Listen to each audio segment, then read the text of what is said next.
तो जी सिंध जी लतीफ़ दोस्तों अॼु मूं ही पहिरीं साइंसी मालूमात ते मबनी हिकिड़ी नंढड़ी वीडियो अव्हां जे लाइ तयारु कई आहे।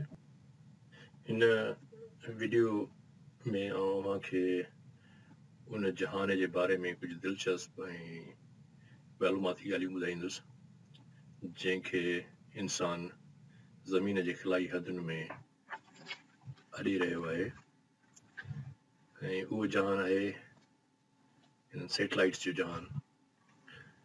हिते हिन वीडियो में स्क्रीन ते जेके अव्हांखे इमेजिस नज़र अचनि पिया, इन्हनि इमेजिस खे सम्झण खां पहिरियों सम्झां थो त बहितर इहो थींदो त असां थोरो तारीख़ी पस मंज़र में हलिया वञूं ऐं ॾिसूं त इंसान पहिरीं ख़िला में पहिरीं उॾाम कॾहिं खां शुरू कई ऐं हिन वक़्तु इंसान तरक़ी कंदो ऐं किथे पहुतो आहे ऐं अॻिते हुन जा इरादा कहिड़ा आहिनि। त उन सिलसिले में अव्हांखे यादि हूंदो, अव्हां नालो ॿुधो हूंदो विल्बर ऐं ऑर्वल जो। विल्बर राइट ऐं ऑर्वल राइट ॿई भाउर हुआ जिन जो तालुक़ु अमेरिका जी रियासत नॉर्थ कैरोलिना सां हो। हिननि ॿिन्ही भाउरनि गॾिजी 17 दिसंबर 1903 वारे ॾियारे नॉर्थ कैरोलिना जे ओभर में एटलांटिक समुंड जी साहिली पटी ते किटी हाक बीच जे नाले सां हिकिड़ो मशहूरु बीच आहे। हुन किटी हाक बीच ते पहिरीं कामयाबु उॾाम करे ॾेखारी हुई ऐं उन खां पोइ हवाई जहाज़नि जो दौरु शुरू थो थिए। 1903 खां वेंदे 1961 ताईं इहो तक़रीबन 58 सालनि जो अरसो आहे। हिन दौरान साइंस ऐं टेक्नोलॉजी में त तमामु वॾियूं तहक़ीक़ूं नई दरियाफ़्तूं थियूं आहिनि। 1905 में आइंस्टाइन पंहिंजी स्पेशल थ्योरी ऑफ रिलेटिविटी पेश कई। उन खां पोइ 1915 में आइंस्टाइन वरी पंहिंजी स्पेशल थ्योरी ऑफ रिलेटिविटी में कुझु तब्दीलियूं आणे उनजी जाइ ते जनरल थ्योरी ऑफ रिलेटिविटी पेश कई। Einstein ji in general theory of relativity त इंसान जे जेके काइनात मुतालिक़ जेके बि नज़रिया हुआ उन्हनि सभिनी नज़रियनि खे उन तब्दील करे छॾियो ऐं हिकिड़ो वॾी इनकलाब अची वियो साइंस जी दुनिया में। उन खां पोइ 1914 में पहिरीं वर्ल्ड वार लॻी। 1939 में ॿी वर्ल्ड वार शुरू थी। हिन दौरान हवाई जहाज़ त ठहिया पर हवाई जहाज़नि खां अॻिते रॉकेट ठहणु शुरू थी विया ऐं कम्युनिकेशन साइड खां वरी टेलीग्राम ऐं टेलीग्राफ उहो तरक़ी करे टेलीफोन सिस्टम्स अची विया। एटम बम ठही वियो। अल्टीमेटली अॻिते हली 1961 में रूसी ख़िलाबाज़ यूरी गैगरिन ही पहिरियों ख़िलाबाज़ हो। 27 सालनि जी उमिरि में हिन ख़िलाई जहाज़ वोस्टोक 1 में ज़मीन जे हेठें मदार में कंप्लीट चक्कर मुकमल कयो। संदसि स्पेसशिप जी रफ़्तार तक़रीबन 27,400 किलोमीटर फ़ी कलाक जी रफ़्तार सां हुनजो जहाज़ ज़मीन जे गिर्द घुमियो ऐं हिनखे तक़रीबन 1 कलाक ऐं 48 मिंट लॻा कंप्लीट चक्कर मुकमल करण में। सो ज़मीन जो तवाफ़ कंदड़ पहिरियों शख़्स इहो यूरी गैगरिन हो जंहिं 1 कलाक 48 मिंटनि में उहो चक्कर पूरो कयो। यूरी गैगरिन जे हिन ख़िलाई सफ़र खां तक़रीबन 4 साल अॻु सैटेलाइट्स जी ड्रोड़ शुरू थी चुकी हुई। 1957 में 4 अक्टूबर 1957 में रूस वरी बि हिन ड्रोड़ में सभिनी खां अॻिते हो जंहिं पंहिंजो पहिरियों मसनूई सयारो ज़मीन जे मदार में मोकिलियो ऐं उन सयारे जो नालो हो स्पुतनिक 1। स्पुतनिक 1 ख़िला में तक़रीबन 3 महीना खनि हो। उन खां पोइ हुनजी बैटरीज़ में टेक्निकल फॉल्ट्स अची विया ऐं उनजे नतीजे में उहो सैटेलाइट नाकारा थी वियो ऐं उन खां पोइ त दुनिया जे ॿियनि मुल्कनि अमेरिका ऐं यूरोप वारनि पंहिंजा मवासिलाती सैटेलाइट्स वेदर सैटेलाइट्स इहे मोकिलणु शुरू कया मदारनि में ऐं इहो सिलसिलो हलंदो रहियो। पर गॾोगॾु वरी इहो बि हिकिड़ो प्रोग्राम हो त मथे खिला में हिकिड़ी तहकीकाती स्टेशन क़ाइमु कई वञे। पहिरीं तजुर्बाती खिलाई स्टेशन जंहिंजो नालो हो स्काई लैब, उहा अमेरिका 14 मई 1973 में स्पेस में उमाणी हुई ऐं उहा 1973 खां 1981 ताईं स्पेस में रही। उन खां पोइ उन में कुझु फ़नी ख़राबी थियूं ऐं उनखे डिस्ट्रॉय कयो वियो।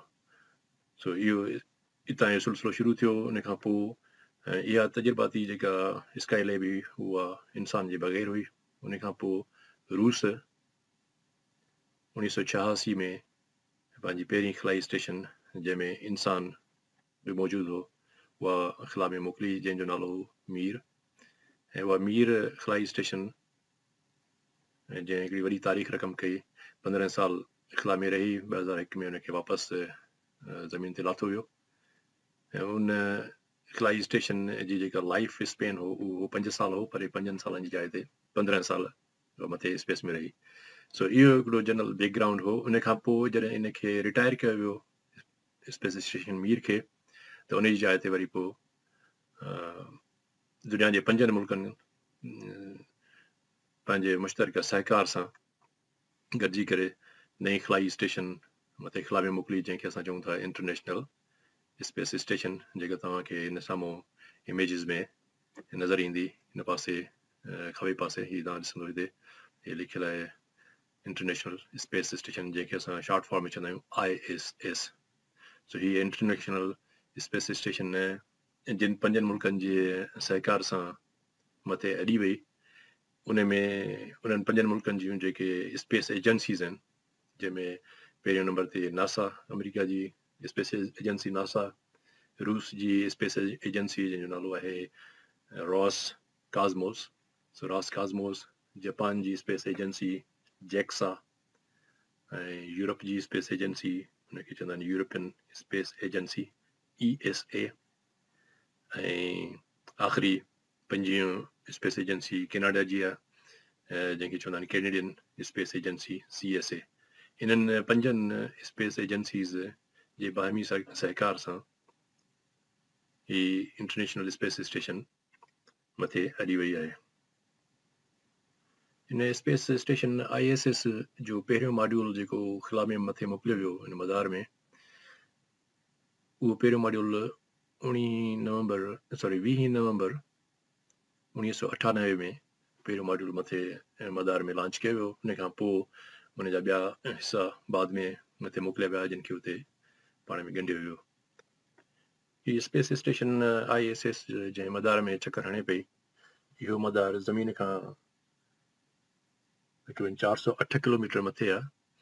ऐं इहो मां तव्हांखे वरी पोइ हुन ॿिए चार्ट में ॾेखारे थो, जेको साॼे पासे खां लिखियलु आहे, उहो मां तव्हांखे एक्सप्लेन कंदुसि त इहे मदार छा आहिनि, इहो चार्ट असांखे छा थो सम्झाए।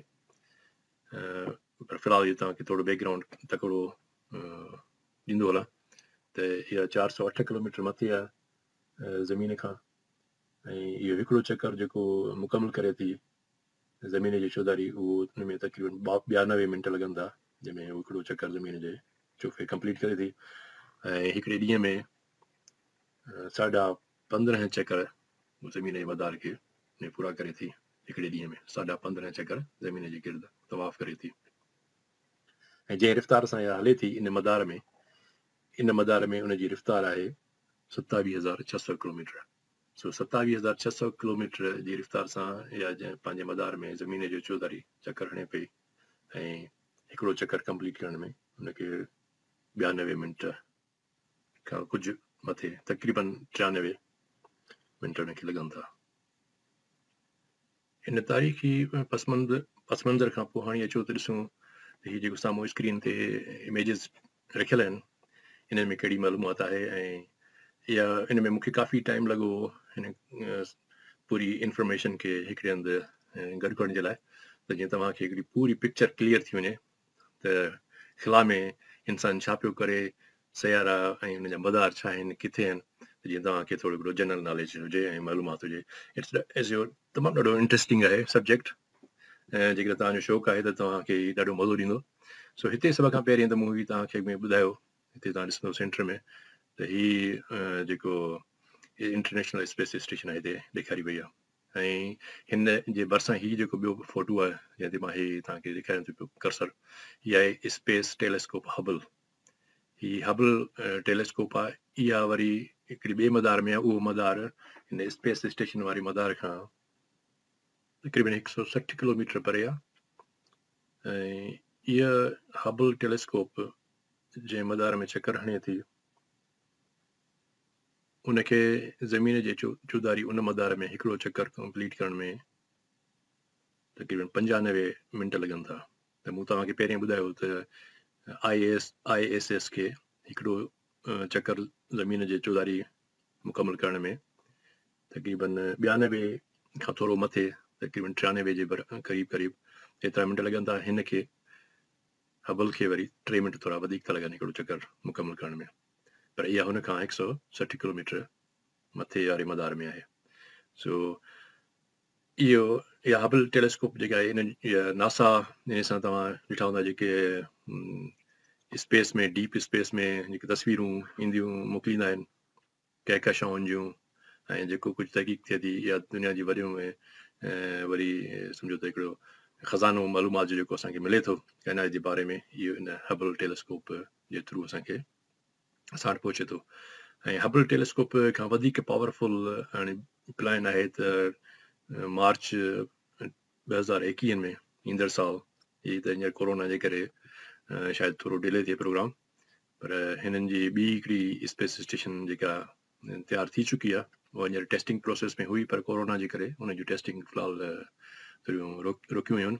ऐं इहो असल में हिननि जो प्लान हो त मार्च 2021 में उहा मोकिलींदा जेका हिन हबल खां वधीक पावरफुल हूंदी। ऐं उन जो नालो आहे जेम्स वेब स्पेस टेलीस्कोप। सो जेम्स वेब, या उनखे सिंपली चवंदा आहिनि Webb telescope, WEBB, Webb telescope. So future में उहा हूंदी जेका हिन खां वधीक पावरफुल आहे। हुनजा लेंसिस बि हिन खां तमामु वॾा आहिनि। सो जेका डीप स्पेस मां रोशनी अचे थी उनखे, उनजो वसी दाइरो जेको हूंदो हुन वेब स्पेस टेलीस्कोप में, सो हुन सां असांखे अञा काइनात खे सम्झण में वधीक क्लियर पिक्चर असांखे उनजे थ्रू मिलंदियूं। सो उन लाइ असांखे वेट करिणो पवंदो नेक्स्ट ईयर जे लाइ। सो इहो माना फ्यूचर प्लान, इहो ॾिसो त छा पियो थिए दुनिया में। ऐं हाणे अव्हांखे वरी ॿुधाईंदुसि हिन चार्टनि जे बारे में त इहे मदार आहिनि छा, इन जा नाला कहिड़ा आहिनि, ऐं कहिड़ो मदार केतिरा किलोमीटर परे आहे, ऐं उन्हनि मदारनि में कहिड़ा कहिड़ा सैटेलाइट्स मथे आहिनि। सो हिते सभ खां पहिरियों त तव्हां ॾिसंदो, तव्हांजे सम्झण लाइ हिते पहिरियों हीअ जेका हेठीं खाॿे पासे खां आहे हीअ पिक्चर ठहियल हिते ज़मीन ऐं हिन जा कुझु मदार हिते ॾेखारिया विया आहिनि। हाणे हीअ मदार जेके आहिनि सो ज़रूरी न आहे त गोल हुजनि, तक़रीबन घणा मदार गोल आहिनि ऐं घणा मदार वरी इलिप्टिकल हूंदा आहिनि, यानी बेज़वी शिकिल जा हूंदा आहिनि। सो हिते जस्ट इहो आइडिया हुजे त हीअ मदार कीअं आहिनि ऐं केतिरो परे आहिनि ऐं उन्हनि ते सैटेलाइट कीअं हूंदा आहिनि। त हिननि मदारनि जा नाला जेके आहिनि सो तव्हांखे हिते मूं लिखिया आहिनि। हिकिड़ो हीअ जेको वेझे में वेझो मदार आहे ज़मीन खे, इनखे चवंदा आहिनि LEO, लो अर्थ ऑर्बिट। सो इहो ज़मीन जे क़रीब तरीन आहे, जेको तक़रीबन 450 किलोमीटर जे फ़ासिले ते आहे। ऐं इन खां पोइ वरी जेको ॿियो मदार आहे हिन खां थोरो परे, उहो मदार इनखे चवंदा आहिनि MEO, जेको हिते तव्हांखे हीअ नज़र ईंदो, मां हिनखे गोल फेरायां पियो। हीअ MEO इनखे चइबो आहे मीडियम अर्थ ऑर्बिट। ऐं इन खां पोइ वरी अञा परते, अञा वधीक फ़ासिले ते मथे ज़मीन खां, उहो उन ऑर्बिट खे चवंदा आहिनि HEO, हाई अर्थ ऑर्बिट। ऐं हीअ हाई अर्थ ऑर्बिट तव्हांखे हिते मथे हीअ नज़र ईंदो, हिते हीअ हाई अर्थ ऑर्बिट। ऐं कुझु सैटेलाइट्स वरी इन में हूंदा आहिनि। ऐं इहो मां तव्हांखे ॿुधाईंदुसि कहिड़ा कहिड़ा सैटेलाइट कहिड़नि मदारनि में हूंदा आहिनि। ऐं हिन खां अलावा वरी ॿियो हिकिड़ो हीअ मदार तव्हांखे जेको आख़िरी हिते वॾो मदार आहे परे वारो, ऐं जंहिंखे चइबो आहे GEO। G stands for Jio stationery, E for earth ऐं O फॉर ऑर्बिट। सो हिनखे चवंदा आहिनि GEO। सो हीअ ऑर्बिट जेको आहे GEO, जियो स्टेशनरी ऑर्बिट, हिनखे ही स्टेशनरी चइबो आहे साकिन, ऐं जियो मीन्स अर्थ, माना ज़मीन। हाणे ज़मीन साकिन त आहे कोन, पोइ तव्हां चवंदो त हिन जो नालो जेको अथनि त इहो कहिड़ो रखियो अथनि अजीबो ग़रीब, जियो स्टेशनरी अर्थ ऑर्बिट। त इहो मां तव्हांखे ॿुधायां थो त इहो ऑर्बिट जेको आहे हीअ ज़मीन खां एतिरे फ़ासिले ते आहे जो हिन में जेको सैटेलाइट हूंदो इहो हिकिड़ो चक्कर सॼो हिन जे पंहिंजे पूरे मदार में मुकमल कंदो, जेतिरे टाइम में ज़मीन खे पंहिंजे गिर्द बि हिकिड़ो कंप्लीट चक्कर लॻाइण में ओतिरो साॻियो ई टाइम लॻंदो आहे। सो इन जे करे ईअं थींदो त ॼण ही ॿई पाण में ॿिट हलनि पिया, हिक ॿिए में ॿिट आहिनि, यानी ॿिटा आहिनि ॼण। त जहिड़ो ज़मीन जे ही जंहिं पासे हूंदो ही ज़मीन पंहिंजो चक्कर पूरो करे ईंदी त हू पंहिंजो वरी उन स्पीड सां जंहिं सां वञे थो उहो ज़मीन सां। सो ॿई ॿिट हिक ॿिए सां आहिनि। उन ॿिन्ही ॿिट खे अंग्रेज़ी में असां चवंदा आहियूं, यानी क़दम क़दम सां मिलाए हलणु, उनखे चइबो आहे सिंक्रोनाइज़्ड मोशन। सो हिननि ॿिन्ही जो मोशन जेको आहे सो सिंक्रोनाइज़्ड आहे ज़मीन सां। सो जॾहिं ही ज़मीन सां ॿई सिंक्रोनाइज़ आहिनि, ॿई ॿिट था हलनि, त इहे हिक ॿिए जे रिलेटिवली ईअं लॻंदो ॼण हू हलनि ई कोन था, हिक ॿिए जे साम्हूं बीठा आहिनि पिया ऐं मूव कोन था कनि। जहिड़े नमूने सां तव्हां मोटरसाइकिल ते वेंदो, ॿ ॼणा मोटरसाइकिल ते वञो था, साॻी रफ़्तार सां वञो था, त ॿ ॼणा तव्हां साॻी रफ़्तार सां वेंदो, तव्हांखे ईअं लॻंदो ॼण तव्हां हिक ॿिए जे निस्बत में तव्हां हिकिड़े हंधि बीठा आहियो। सो उनखे चइबो आहे साकिन हालत। तंहिंजे करे हिन मदार खे हिननि नालो ॾिनो आहे जियो स्टेशनरी अर्थ ऑर्बिट, या हिनखे वरी ॿियो बि नालो आहे, हिनखे चइबो आहे जियो सिंक्रोनस अर्थ ऑर्बिट, माना जेको सिंक्रोनाइज़्ड हुजे ऐं ज़मीन सां ॿिट हुजे। सो हिन मदार जो इहो ख़ूबी आहे त हीअ ज़मीन खां एतिरे फ़ासिले ते आहे जो हिन में तव्हां जेको सैटेलाइट छॾींदो जंहिं रफ़्तार सां उहो हलंदो, उनजी रफ़्तार ऐं हिकिड़ो पूरो चकर कटण में साॻियो टाइम लॻंदो जेको ज़मीन खे पंहिंजे गिर्द हिकिड़ो चकर कटण में लॻे थो। सो इहा मालूमात हुई हिननि जे ऑर्बिट्स जे बारे में, त इहे छा आहिनि। ऐं हिते मथे वरी तव्हांखे हिन इमेज में तव्हांखे हिते नज़र ईंदो त लियो जेको ऑर्बिट आहे इहो ज़मीन खां केतिरा किलोमीटर परे आहे। हीअ आहे 320 खां 1100 किलोमीटर ज़मीन जे मथाछरी खां एतिरो परे आहे इहो ऑर्बिट। ऐं उन खां पोइ वरी जेको ॿियो आहे मिडिल मीडियम अर्थ ऑर्बिट, इहो मीडियम अर्थ ऑर्बिट वरी 8000 खां 12000 किलोमीटर जे फ़ासिले ते आहे। सो इन जे विच में, यानी 8000 खां 12000 जे विच में हीअ जेको मदार आहे हिनखे असां चवंदा आहियूं MEO, मीडियम अर्थ ऑर्बिट। ऐं हीअ जेको GEO, जियो सिंक्रोनस या जियो स्टेशनरी अर्थ ऑर्बिट, हीअ ऑर्बिट वरी ज़मीन खां आहे 35,838 किलोमीटर परे। सो हिन हेतिरो किलोमीटर तव्हां जेकॾहिं ज़मीन खां परे हूंदो त तव्हां ज़मीन सां ॿिट पिया फिरंदो, हीअं लॻंदो त तव्हां जी ज़मीन साॻी पासे हिकिड़े हंधि बीठा आहियो। सो इहो हिननि जे ऑर्बिट्स जी जेको डिस्टेंसिस जे बारे में तव्हांखे थोरी ख़बर पई। ऐं हिन पासे वरी जेका असल में चार्ट आहे जेको साॼे पासे, ही मां तव्हांखे सॼो सम्झाईंदुसि त हिन में ॾाढी मालूमात तव्हांखे हिते मिलंदी त केतिरा किलोमीटर कहिड़ो ऑर्बिट परे आहे, छा आहे। सो असां हाणे अचो त हिनखे सम्झूं त हीअ छा आहे। हाणे हीअ जेको चार्ट आहे हिनखे मां वॾो कयो आहे त हीअ तव्हांखे फुल जीअं नज़र अचे। हीअ तमामु कम वारो आहे। हिन में 4 तव्हांखे क़िस्म जी इंफॉर्मेशन मिलंदी। हिन में 4 स्केल्स ठहियल आहिनि, जेको तव्हां हिते ॾिसंदो विच ते हिते ज़मीन ठहियल आहे, ऐं ज़मीन जे मर्कज़ खां तव्हां हेॾे असां वेंदासीं हिन राइट साइड खां, त हीअ राइट साइड ते जेको स्केल आहे इहो स्केल तव्हांखे ॿुधाईंदो त हिकिड़ो हिकिड़ो मदार जेको आहे, हीअ जेके गोल दायरा तव्हां ॾिसो था त हिन में हीअ ॻाढ़ो रंग जो, नीरे रंग जो, हीअ मुख़्तलिफ़ मदार जेके आहिनि इहे ज़मीन जे मर्कज़ खां केतिरा मेल परे आहिनि हिन स्केल सां तव्हांखे लॻंदो। जीअं हिते तव्हां ॾिसो त हिकिड़ो हीअ जेको मदार आहे ब्लू कलर जो तव्हां ॾिसंदो त इहो आहे 20,000 किलोमीटर परे आहे, ऐं हेॾे ही मुख़्तलिफ़ हिते डिस्टेंसिस लिखियल आहिनि। सो हिकिड़े पासे ही तव्हांखे असांखे ॿुधाए थो त कहिड़ो कहिड़ो मदार केतिरा मेल, केतिरा हज़ार मेल परे आहे ज़मीन जे मर्कज़ खां। ऐं मथे ही जेको स्केल आहे इहो वरी स्केल असांखे ॿुधाए थो त इन्हनि मुख़्तलिफ़ मदारनि में हिकिड़ो मदार जो हिकिड़ो चकर मुकमल करण में घणा कलाक लॻनि था। त हीअ आहे असांजो टाइम स्केल। हिनखे असां चवंदा आहियूं ऑर्बिटल पीरियड। ऑर्बिटल पीरियड माना उन ऑर्बिट में हिकिड़ो चकर पूरो मुकमल करण में केतिरो टाइम लॻे थो। त हीअ तव्हांखे ॿुधाईंदो। जीअं हाणे हिते हीअ GPS जेको लिखियलु आहे ऑर्बिट हिन जाइ ते तव्हां ॾिसो त इन खे हिकिड़ो चकर मुकमल करण में 10 कलाकनि खां कुझु मथे लॻंदो, टाइम लॻंदो। सो हिन स्केल में तव्हांखे टाइम जी ख़बर पवंदी त जंहिंजे ऑर्बिट में सयारा आहिनि उहे सयारा हिकिड़ो चकर मुकमल करण में हुनखे घणो टाइम लॻंदो आहे। ऐं हेॾे टियों जेको स्केल आहे खाॿे पासे, हीअ स्केल वरी तव्हांखे ॿुधाईंदो त हिकिड़ो हिकिड़ो मदार जो नीम कतुर केतिरो आहे। यानी मदार जो नीम कतुर जी जेका मेजरमेंट आहे उहा थींदी आहे ज़मीन जे मर्कज़ खां, यानी हिन जाइ तां हिन विच ते जेको निकितो आहे इन खां हिन मदार जो ही जेको आहे इहो डायमीटर थींदो वञे हिकु छेड़े खां वठी ॿिए छेड़े ताईं, पर ज़मीन जे मर्कज़ खां वठी हिन जो तव्हांखे मिलंदो नीम क़तुरु केतिरो आहे, माना केतिरा किलोमीटर इहो मदार जो नीम क़तुरु आहे। ऐं हेठि आख़िरी जेको चोथों स्केल आहे इहो स्केल तव्हां ॾिसंदो, इहो वरी स्केल आहे रफ़्तार जो, हिनखे चइबो आहे ऑर्बिटल स्पीड। त हाणे हीअ वरी तव्हांखे इहा इंफॉर्मेशन ॾींदो त जेको मदार जेको सैटेलाइट जंहिं मदार में फिरे थो उन जी स्पीड जेकॾहिं उन मख़सूस मदार में हूंदो त उन जी स्पीड केतिरा किलोमीटर फ़ी कलाक जे हिसाब सां हूंदी। सो हिते तव्हांखे हिन में इहो नज़र ईंदो। त तव्हां ॾिसो त हीअ आख़िरी जेको मदार आहे हीअ जियो स्टेशनरी मदार, जिते मथे कुंड में लिखियलु आहे जियो स्टेशनरी मदार, हीअ आख़िरी जेको गोल दाइरो आहे। इन गोल दाइरे में हिते तव्हां ॾिसो त 20 कलाक 20 खां हिते आहिनि तक़रीबन 5, सो हीअ आहे तक़रीबन 25 कलाक 25 कलाक हुन 24 कलाक आहिनि, छो त हीअ जियो स्टेशनरी ऑर्बिट में ओतिरो ई टाइम लॻंदो जेतिरो ज़मीन खे लॻंदो आहे। सो तक़रीबन 23 कलाक 59 मिंट ऐं कुझु सेकेंड, सो तक़रीबन 24 कलाक। सो हीअ उहो आहे। ऐं हेठि उन में तव्हांखे हुन जी स्पीड केतिरी हूंदी, त हिन ऑर्बिट में इहो जेको बि सैटेलाइट हूंदो उहो 11,000 किलोमीटर फ़ी कलाक जी रफ़्तार सां हीअ तेज़ फिरंदो, 11,000 किलोमीटर हिकिड़े कलाक में।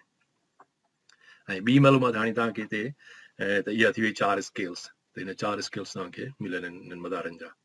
ऐं पोइ हिते वरी असां चऊं था हीअ तव्हांखे नज़र ईंदा त ISS, हीअ आहे इंटरनेशनल स्पेस स्टेशन, ऐं हिन जो लिखियलु आहे त हीअ कहिड़े मदार में किथे कहिड़ी जाइ ते आहे। सो हीअ जंहिं मदार में आहे उहो हीअ मदार आहे हिते तव्हांखे नज़र ईंदो ज़मीन खां थोरो परते। ऐं वरी मथां वरी हिन पासे ॿिया मदार आहिनि, ऐं हीअ मदार आहे हबल टेलीस्कोप जो, जेको हिन ISS खां मूं जीअं तव्हांखे ॿुधायो 160 किलोमीटर परे आहे। त हीअ जेको साओ रंग आहे हिन साए रंग जो मदार जेको विच में आहे इहो आहे हिन हबल टेलीस्कोप जो। ऐं हबल टेलीस्कोप खां मथे वरी थोरो तव्हां वेंदो त तव्हांखे हिते आहे लिखियलु इरीडियम। सो हीअ इरीडियम जेको मदार आहे इहो इन मदार खे इन जे करे इरीडियम चवंदा आहिनि। इरीडियम कम्युनिकेशन कंपनी अमेरिका जी, जंहिं पंहिंजा मवासिलाती सैटेलाइट्स हिन मदार में छॾिया आहिनि, ऐं उहे तक़रीबन 66 खां मथे आहिनि हुननि जो टोटल तइदाद। ऐं उनखे तंहिंजे करे इनखे एतिरी वॾी तइदाद में जेके सैटेलाइट्स हूंदा आहिनि उनखे चवंदा आहिनि कॉन्स्टिलेशन ऑफ सैटेलाइट्स, माना हिकिड़ी क़िस्म जो मसनूई सयारनि जो जी कॉन्स्टिलेशन जी कहकशां। सो हीअ आहे उनखे चवंदा आहिनि इरीडियम ऑर्बिट। ऐं इरीडियम ऑर्बिट खां पोइ तव्हांखे वरी हिते हिकिड़ो ही फिके कलर जो पटो नज़र ईंदो, हिन पटे खे चवंदा आहिनि एलन वैन बेल्ट, हीअ हिन जो नालो आहे साइंटिस्ट जो, Allen Van Allen belt. So Van Allen belt हिन हीअ आहे हिकिड़ो इहो आहे जंहिंखे चवंदा आहिनि इनर वैन एलन बेल्ट। हीअ इनर माना अंदरूनी जेको ज़मीन जे वेझो हुजे, ऐं हिन खां पोइ तव्हां वरी हेठि नज़र ईंदो तव्हांखे हिते हीअ वाङणाई हल्के वाङणाई कलर जो outer Van Allen belt. So Van Allen हीअ साइंटिस्ट जो नालो आहे, ऐं हीअ आउटर बेल्ट। ऐं हीअ तव्हांखे मां ॿुधायां थो त हीअ वैन बेल्ट छाखे चइबो आहे। हाणे हीअ असल में जेको बेल्ट आहे यानी हीअ पूरो जेको हिनजो चुफेर ज़मीन जे ही उहे हिसा आहिनि ॿ, हिकिड़ो ही इनर ऐं ॿियो ही आउटर। ही ज़मीन जे फिज़ा में मथे ही उहो रीजन आहे हिन बेल्ट जो जिथे सिज मां जेके रेडिएशन्स निकिरंदियूं आहिनि ऐं शुआ ही या चार्ज पार्टिकल हुनखे चवंदा आहिनि, उहे चार्ज पार्टिकल्स हीअ उन्हनि खे हिते ट्रेप कंदो आहे, हिते होल्ड करे छॾींदो आहे हिन रीजन में। ऐं इहे हिनखे केरु होल्ड कंदो आहे, छाजे करे हिते होल्ड थी वेंदा आहिनि, इहे थी वेंदा आहिनि ज़मीन जी जेका मक़नातीसी फील्ड आहे उहा मैग्नेटिक फील्ड ऑफ अर्थ, इहा उन मैग्नेटिक फील्ड ऑफ अर्थ जे करे उहे जेके पार्टिकल्स चार्ज पार्टिकल्स जेके सिज मां असां वटि अचनि था उहे हिते चार्ज पार्टिकल्स हिननि जो हिकिड़ी क़िस्म जो ही हिकिड़ो थाक आहे जेको हिते अची हिन मैग्नेटिक फील्ड जे इफेक्ट जे करे हिते जमा थियनि था। ऐं इहे मैग्नेटिक जेके चार्ज पार्टिकल्स आहिनि, इलेक्ट्रिक चार्ज पार्टिकल्स, इहे जेके हिते हिन जो चुफेर आहिनि ऐं ॿियो हिते आहिनि, इन में को ख़तरो कोन्हे को त इन सां को कंहिं फ्लाई शटल खे मथे मोकिलींदा त उहा जेकॾहिं हिन मां गुज़रंदी त उहा डैमेज थींदी। पर इन जे लाइ इहा मालूमात आहे त इहो वैन बेल्ट छाखे चइबो आहे, वैन एलन बेल्ट। अच्छा, इन खां पोइ मथे अचूं था त हीअ जेके ॿिया ऑर्बिट्स आहिनि, हिते हीअ आहे रेड कलर जो ऑर्बिट आहे, हिनखे चवंदा आहिनि GLONASS। global GLO है for global navigation, NA for navigation, so global navigation satellite system.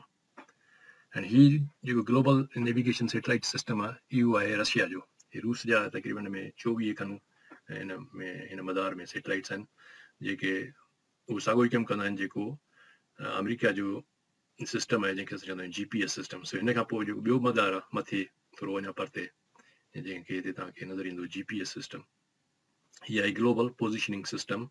ऐं इहो बि साॻियो ई सिस्टम आहे जहिड़े नमूने सां ही GLONASS जंहिंखे तव्हां चओ ग्लोनेस सिस्टम। त हीअ रशिया जो सिस्टम आहे, हीअ अमेरिका जो ग्लोबल पोज़ीशनिंग सिस्टम आहे, ऐं इहो GPS सिस्टम साॻा ई आहिनि। ऐं इन खां पोइ वरी अञा मथे तव्हां वेंदो त हीअ आहे मीडियम अर्थ ऑर्बिट सैटेलाइट्स, हिते शुरू थिए थो, ऐं इन जे मथां आहे कंपस COMPASS। हीअ कंपस जेको आहे इहो चाइनीज़ वारनि जो ग्लोबल पोज़ीशनिंग सिस्टम आहे। ऐं माना हिन में वरी चाइनीज़ वारनि जा सैटेलाइट्स आहिनि इन मदार में। हीअ 3 नंबर मदार में जेको हीअ आहे ख़ाकी रंग जो, हिन में चाइनीज़ जा पंहिंजा आहिनि ग्लोबल पोज़ीशनिंग सिस्टम्स। ऐं उन खां मथे वरी तव्हांखे अञा मिलंदो उहो आहे गैलीलियो। हीअ गैलीलियो वरी यूरोप वारनि जो पंहिंजो GPS सिस्टम आहे। त हिन में हिननि 3-4 मदारनि में जेके सैटेलाइट्स आहिनि उन्हनि सैटेलाइट्स जो कमु आहे त उहे असांखे इंफॉर्मेशन ॾींदा आहिनि ग्लोबल पोज़ीशनिंग सिस्टम जी, जेको तव्हांजे कारुनि में जेको तव्हांखे मैप हूंदो आहे, जंहिं मैप ते तव्हां असां गाॾी ड्राइव कंदा आहियूं, इहे सभु हिननि सैटेलाइट्स जे थ्रू असां ते इहे असांजी गाइड कंदा आहिनि। ऐं हेॾे तव्हांखे हबल जो ॿुधायो ॿिया इहे जेके मदार आहिनि जेके सभ खां जेके लो अर्थ ऑर्बिट जेके मदार आहिनि, उन में वरी उहे सैटेलाइट्स आहिनि जेके असांखे इंटरनेट जंहिंसां असां यूज़ कंदा आहियूं। सो इंटरनेट कम्युनिकेशन जे लाइ वरी असां उहे हिननि मदार में हूंदो आहे। ऐं जियो सेंट्रिक मथे जियो स्टेशनरी ऐं जियो सिंक्रोनाइज़्ड ऑर्बिट, हिन में बि कुझु मवासिलाती सैटेलाइट्स हूंदा आहिनि। ऐं उन्हनि मवासिलाती सैटेलाइट्स खां अलावा ॿिया जेके हूंदा आहिनि वेदर सैटेलाइट्स, उहे वेदर सैटेलाइट्स असांखे इंफॉर्मेशन ॾींदा आहिनि। सो वेदर ऐं कम्युनिकेशन सैटेलाइट्स जेके आहिनि उहे हिन मदार में हूंदा आहिनि जियो स्टेशनरी ऑर्बिट में। ऐं इन खां मथे वरी तव्हांखे हिन पासे राइट हैंड साइड खां ईंदो ग्रेवयार्ड ऑर्बिट। ऐं ग्रेवयार्ड माने कब्रिस्तान ऑर्बिट। इहो ऑर्बिट जेको आहे जियो ऑर्बिट खां तक़रीबन 300 किलोमीटर अञा मथे आहे। ऐं हिन खे ग्रेवयार्ड ऑर्बिट इन करे चवंदा आहिनि जो इहो वाक़ई कब्रिस्तान आहे। हीअ कब्रिस्तान आहे सैटेलाइट्स जो। ऐं जेके सैटेलाइट पंहिंजी उमिरि ॼमार पूरी करे ख़तमु थींदा आहिनि या नाकारा थींदा आहिनि, त उन्हनि खे हितां हिन पंहिंजे उन्हनि जे मदार मां कढी ऐं उन मदार में फिटो करे छॾींदा आहिनि जीअं इहे उते दफ़न थिया पिया हुजनि। सो इन खे चवंदा आहिनि ग्रेवयार्ड ऑर्बिट, ऐं जेको जियो ऑर्बिट खां 300 किलोमीटर परते आहे।